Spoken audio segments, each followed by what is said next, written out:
नमस्कार। आज आपके सामने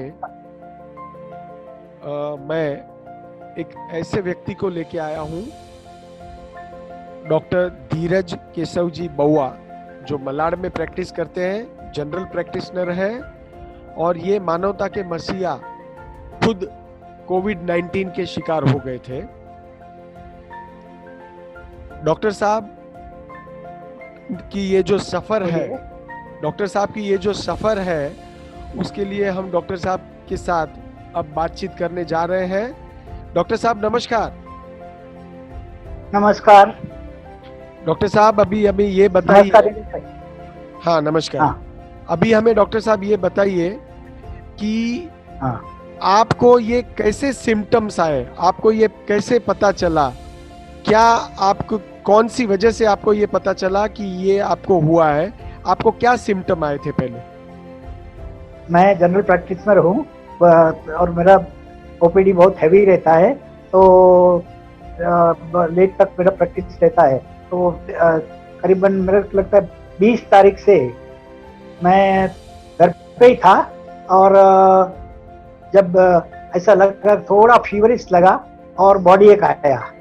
एक दिन तो मैंने ऐसा ही सोचा कि होएगा, थकान की वजह से होएगा, लेकिन दूसरे दिन भी ऐसा ही लगा। तो मैं हमारे घर वालों से सबसे अलग हो गया और घर में अलग से बैठ गया और फिर टेस्टिंग कराया। मेरे को थोड़ा शक गया, क्योंकि इतना हैवी प्रैक्टिस में कोई ना कोई पेशेंट के द्वारा मेरे को इन्फेक्शन लगने का चांसेस था, जो कि प्रिकॉशन मैं लेता था, मास्क वगैरह पहनता था, फिर भी किधर से भी आ गया इन्फेक्शन। तो मेरे को शक गया, तो मैं घर वालों से अलग हो गया और मैं अपने रूम में बैठा रहा पूरा दिन और टेस्टिंग करवाया। तो टेस्टिंग में पॉजिटिव आया। टेस्टिंग मेरे को 4 दिन के बाद मिला रिपोर्ट। वो टाइम पे कीट का प्रॉब्लम था शुरू में, इसलिए कीट मेरे को 4 दिन के बाद रिपोर्ट मिला। जैसा रिपोर्ट मिला वैसा मैं हॉस्पिटल में एडमिट हो गया, 7 हिल्स हॉस्पिटल। अच्छा, टेस्टिंग आपने कहाँ करवाया था डॉक्टर साहब? मेट्रोपोलिस में। ओके, अभी आप 7 हिल्स में एडमिट हो गए, तो आपका ये जो सफर है, मतलब आपका टेस्टिंग हुआ, टेस्टिंग पॉजिटिव हुआ और उसके बाद आप एडमिट हो गए, इस दौरान आपकी मानसिक स्थिति क्या थी, घर वालों की स्थिति क्या थी? मानसिक स्थिति में ऐसा है कि ये दूसरी हॉस्पिटल से थोड़ा अलग था। ऐसा हॉस्पिटल में तो गया, उधर क्या कोई कांटेक्ट नहीं, कोई घर वालों को साथ में रहने नहीं देता था, इसलिए मैं अकेला थोड़ा महसूस करता था। बाकी फोन पे बात होती रहती थी घर वालों से और थोड़ा ऐसा कॉन्फिडेंस था कि इतना ज्यादा मेरे को सिम्टम नहीं आए। और जैसा जितना मेरे को नॉलेज था कि ज्यादातर लोग उसमें से बाहर आ जाते हैं, इसलिए इतना टेंशन भी नहीं था, क्योंकि ये जो प्रॉब्लम आता है ज्यादातर बुजुर्ग रहेंगे और जो वल्नरेबल जो बोलते हैं हमारी मेडिकल लैंग्वेज में, वल्नरेबल यानी डायबिटिक्स वाले, ब्लड प्रेशर वाले और ऐसे जो रहते हैं पेशेंट, उनको ये ज्यादा खतरनाक साबित हो सकता है और एवरेज आदमी उसमें से बाहर आ सकता है। अच्छा, अब थोड़ा इतना टेंशन नहीं था, थोड़ा बाकी इतना ही था कि घर वालों से अलग हो गया और 16 दिन तक एकदम अलग से बैठा था। हाँ बिल्कुल, मतलब एकदम आप सेपरेट हो गए पूरी दुनिया से, घर वालों से सबसे अलग हो गए थे। अब ये कितने दूसरी बीमारी में अलाउड करते हैं, कोई ना कोई इधर तो किसको भी अलाउड नहीं करते हैं। बराबर है। और वहाँ आप हॉस्पिटल में कितने दिन रहे डॉक्टर साहब? मैं 16 दिन था। ओके, तो अभी ये 16 दिन में वहाँ आपके ऊपर क्या ट्रीटमेंट हुई, आपको वो क्या ट्रीटमेंट कर रहे थे, क्या क्या स्पेसिफिक आप जरा लोगों को बताइए, यानी पता चले कि क्या ट्रीटमेंट वहाँ हो रही थी। ट्रीटमेंट में बेसिकली वायरस का ट्रीटमेंट जो है बहुत कम है, क्योंकि ये इसका ट्रीटमेंट सपोर्टिव ट्रीटमेंट है। एक तो हाइड्रोक्सीक्लोरोक्विन देते थे, एक एजिथ्रोमाइसिन दिया था और एक एंटीवायरल जो स्वाइन फ्लू में यूज करते हैं वो मेडिसिन मेरे को दिया गया था हॉस्टलों में। ओके, और खाने पीने के लिए कुछ ऐसा था, क्योंकि हमने ऐसे सुना हुआ है कि गर्म खाना चाहिए, कुछ ऐसी चीजें करनी चाहिए, कुछ वाफ लेना चाहिए? नहीं, ऐसा मुझे लगता है ये सब जो कोई ऐसा ये नहीं है, मीथ है, इसका कोई फायदा नहीं होता है। फायदा बोलेगा तो मैंने भी सुना कि गर्म पानी पियो, गुल्ली करो तो आपको वायरस नहीं आएगा और ये होगा, ये गलत है। ये इसको तो ध्यान रखना चाहिए, इन्फेक्शन अच्छा। नहीं लगना चाहिए, उसका ध्यान रखना चाहिए। अच्छा, मतलब आपका कहना ये है कि वहाँ ट्रीटमेंट के दौरान आपको गर्म पानी देना या स्टीम देना ऐसा कुछ भी नहीं था, सिर्फ आपकी मेडिकेशन चालू था गर्म पानी जो? मिलता था वहाँ पे गर्म पानी मिलता था, गर्म पानी भी पीने को मिलता था। हाँ। सादा पानी भी मिलता है तो सादा पानी भी मिलता था, गर्म पानी भी मिलता था। हाँ, लेकिन मतलब ऐसा कोई हार्ड एंड फास्ट नहीं था। ओके, ऐसा कोई हार्ड एंड फास्ट नहीं था कि गर्म पानी ही पीना चाहिए और ट्रीटमेंट के लिए अच्छा है, या हाँ, स्टीम लेने से अच्छा हो जाएगा, ऐसा भी कुछ नहीं था? नहीं, ये स्टीम लेने से ऐसा कुछ है नहीं, ये सब मिथ्स है। क्योंकि इसमें मिथ्स में क्या होगा, सब लोग ऐसा सोचेंगे हम लोग स्टीम लेते हैं, गर्म पानी पीते हैं तो हमको कुछ नहीं होगा, ऐसा समझ के नहीं चलना चाहिए। ओके, तो आपका ये कहना सावधानी है, बरतनी चाहिए। ओके, सावधानी बरतनी जरूरी है, ये सब आप भले करो, मगर इसकी वजह से नहीं आएगा ऐसा नहीं है, वो आना है, वो आएगा ही अगर सावधानी नहीं बरती तो। ठीक है। अभी डॉक्टर साहब, ये जो आप 16 दिन वहां थे, तो वहां के डॉक्टर, वहां के नर्सेज, वहां का स्टाफ, वहां का पूरा आपका जो ट्रीटमेंट हुआ, वो खाना पीना, इसके बारे में आप थोड़ा सा बता सकते हैं? मैं तो रियली इन लोग को सैल्यूट करूंगा, डॉक्टर्स, सिस्टर्स और वार्ड बॉय, हेल्पर, इतना इतना मेहनत करते हैं लोग। मैंने तो देखा कि दिन रात उधर रहते हैं, कभी भी बुलाया तो तुरंत हाजिर हो जाते थे। और उनका मजबूरी क्या था कि ये ड्रेस जो पहनना पड़ता था, पीपीई जो बोलते हैं, पर्सनल प्रोटेक्शन इक्विपमेंट, उनकी हालत क्या थी। कभी कभी तो उनको ऐसा बात में ऐसा वार्ड बॉय से बात किया कि उनको पेशाब करने को नहीं मिलता था जल्दी, क्योंकि क्या है कि ये उधर जाएंगे तो उनको पूरा ड्रेस बदली करना पड़ता था बार बार। इसके लिए 4-4, 5-5 घंटा तक ये इनको इतना हालत खराब था। ऐसी हालत में ये लोग काम करते थे। और एक वार्ड बॉय ने ऐसा बताया कि सब लोग भाग जाते हैं क्योंकि उनके घर वाले मना कर देते हैं, लेकिन मैंने तो घर पे भी बताया नहीं कि मैं ये काम कर रहा हूँ। यानी उनको मैं सैल्यूट करूंगा, really the way they are working. सच्ची में ये लोग तो ये हालात में जो काम करते हैं, काफी ये बोला जाता है कि सैल्यूट करना पड़ेगा उनको।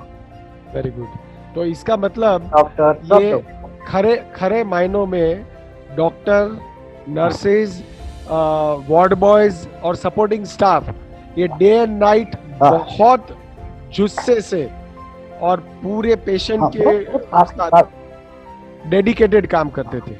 अच्छा, अभी मुझे ये बताइए, अच्छा, वहाँ जो आप 16 दिन थे, तो वो 16 दिन में आपने बताया कि बिल्कुल किसी को मिलने नहीं देते थे, बहुत स्ट्रिक्ट थे, और फोन पे आप बात कर सकते थे, बस इतना ही था?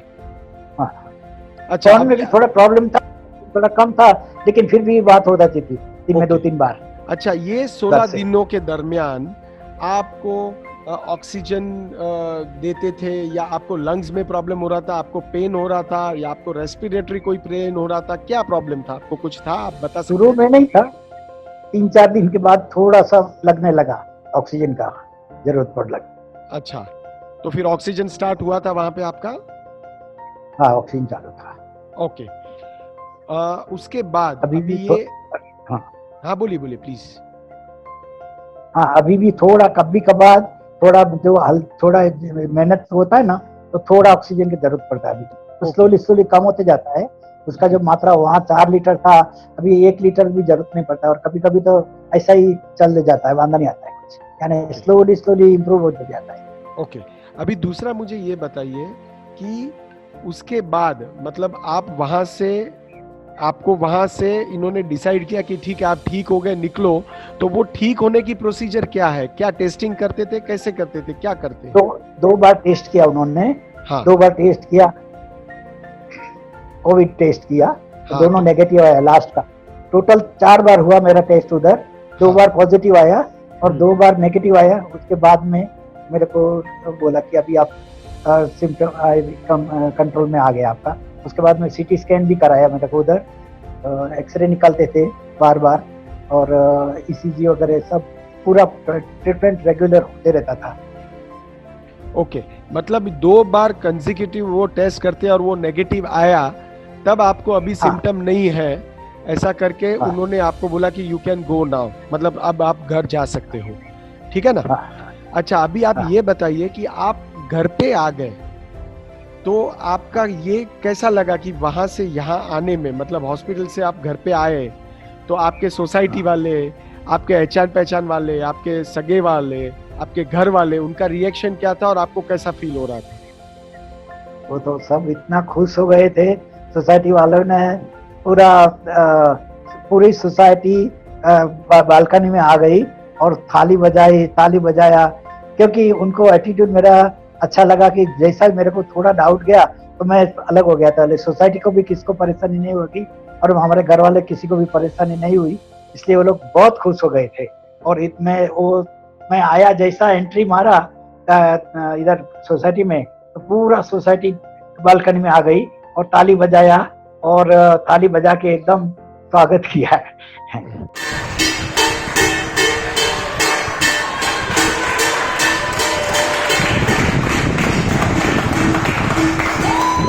Hai Papa.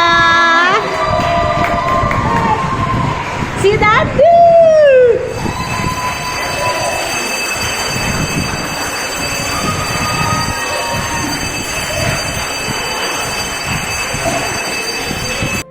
और घर वाले और आपके रिलेटिव्स सबके फोन आते होंगे डेली, सब आपके फोन आते थे, रेगुलर आते थे। और व्हाट्सएप पे एकदम रोज का बहुत सारे व्हाट्सएप वेल विशेस सब आते रहते थे।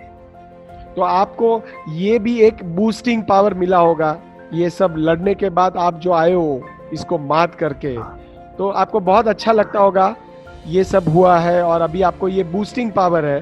अब आप ये इसमें से बाहर आए तो अभी आप घर पे क्या कर रहे हो?